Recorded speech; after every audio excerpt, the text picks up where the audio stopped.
Now, more stories, insights, and analysis of Illinois policy and politics. This is Illinois Rising, presented by the Illinois Opportunity Project. Once again, your host, AM 560's Dan Proft. Dan and Pat back on this edition of Rising, and this week we've got another thoroughfare shutdown in protestation of City Hall, violence, perceptions about Chicago police-related violence. A group, Coalition for New Chicago, led by Reverend Gregory Livingston, who's a friend and friend of the show, is planning to shut down a stretch of North Lakeshore Drive leading up to Wrigley Field and then march their way over to Wrigley Field about game time, I presume, to make their presence felt, I guess the way that Pfleger and his crew shut down the Dan Ryan a few weeks back. Now, this is getting pretty serious, Pat, because you've got this group of protesters, community activists. They're actually moving into neighborhoods that the mayor and other people care about. That's right. And, that's you're going to have to draw a line somewhere. It's a really good, from their perspective, it's a great strategy, right? Because it's going to disrupt Wrigleyville, which the mayor obviously cares about. It's going to disrupt what is a civic event that is paid real attention to, a Cubs game, not a Sox game. That wouldn't be a civic event. And so they're going to get a lot of publicity, and there are going to be a lot of residents that are going to be out of sorts, and a lot of people are going to be out of sorts. And so, there's going to be attention paid. How do you think the denizens of Wrigleyville are going to react? Because, these upwardly mobile, virtue-signaling millennial goofs mostly see black and brown people as mascots. But now they're going to be confronted with actual black and brown people. How do you think that's going to go?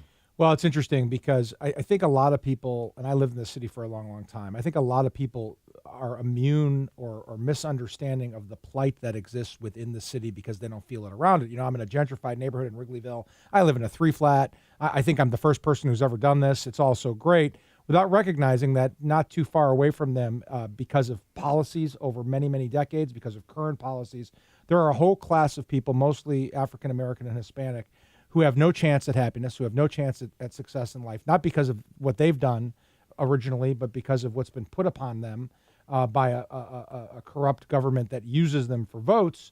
And this is going to put that front and center, and they're going to have to react. They're going to have to recognize that not every day is a Cubs game. Yeah, they'll pay some deference to it and endure the hassle, and then it'll dissipate, and we'll go back to kind of the customary way of doing things.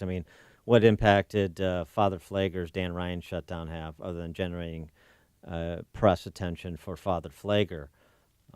This isn't going to have any impact. It's not going to change anything. That's a process of changing the people who make the policies out of office, like Rahm Emanuel, and changing him. It's like changing out all the people that are now in the positions of the millionaire pensioners on the council. That's the only way this changes over time. But at least, but I do feel as a political stunt, this is going to be a covered and effective stunt. Yeah, obviously, part of this, though, too, is the recently released body cam video of a couple of police-involved shootings. Now, these are rare. Chicago police-involved shootings, extremely rare, particularly in context of the civilian-on-civilian shootings throughout the city. But two high-profile, one, the Augustus case, where this is in South Shore, where the person who was killed by Chicago police, the man clearly had a gun in his waistband and at least one magazine. 2 were recovered. And then the other is this case from last month involving an individual who, again, was alleged to have a weapon, was alleged to have opened fire on police, and he was shot and killed. Body cam video coming out late this past week. And so that's part of this context, too, against the backdrop of Laquan McDonald trial that is scheduled to start before, right after Labor Day. Yeah, and I think all of, that's what raises the tension and raises the awareness. And I think what the denizens of Wrigleyville are going to say is, oh, this is an outrage and the police shouldn't do this. And these are obviously complicated issues. There need to be investigations and trials about it.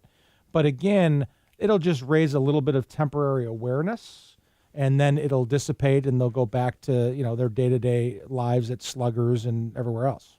Well, If Sluggers is still there. I believe it is. And the other thing, though, they should be aware of, if they do go into Wrigley Field, they will be fined by Ed Burke if they chew tobacco. Javi Baez had to find that out the hard way.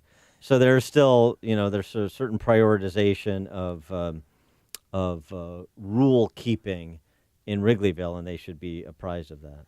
Yeah, that's great. I don't think they're going to get into the building, but it would be interesting if they tried to. That would really cause some interesting havoc there. Because there's not enough security there to keep them out. I think they should, and I think they should breach Wrigley Field holding plastic straws. So long as the Cubs win, I'm fine with whatever happens. The Cubs will probably be out of first place by that time.